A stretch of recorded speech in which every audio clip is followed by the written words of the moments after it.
1 Pedro, capítulo 3.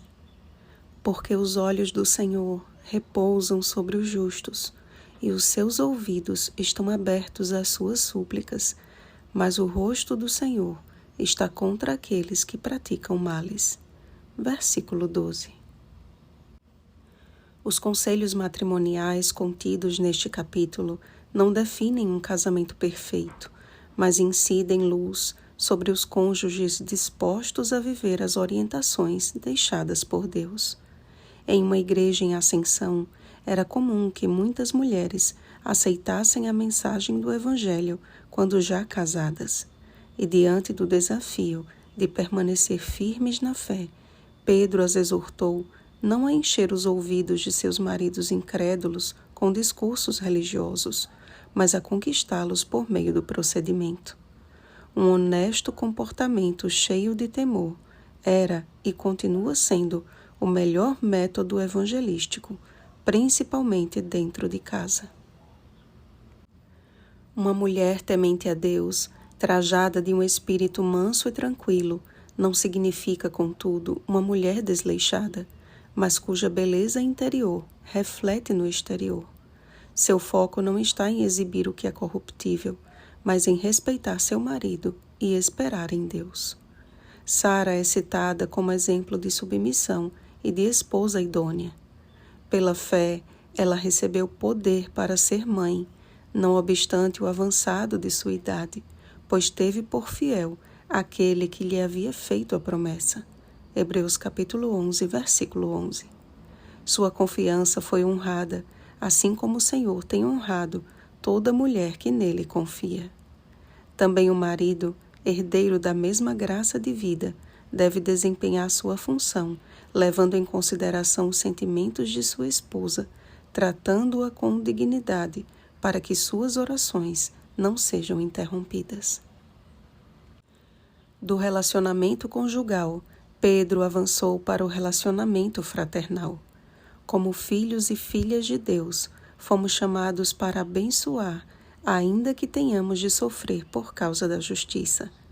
Viver em paz com os outros não significa ser conivente com suas más ações, e sim praticar o que é bom, mesmo que o retorno não seja positivo. Porque se for da vontade de Deus, é melhor que sofrais por praticardes o que é bom do que praticando o mal. Noé e sua família tiveram de suportar as mais cruéis perseguições e zombarias, mas permaneceram firmes no propósito de fazer a vontade do Senhor. Através do idoso pregador, Jesus pregou aos espíritos em prisão, ou seja, aos antediluvianos presos nas trevas do pecado.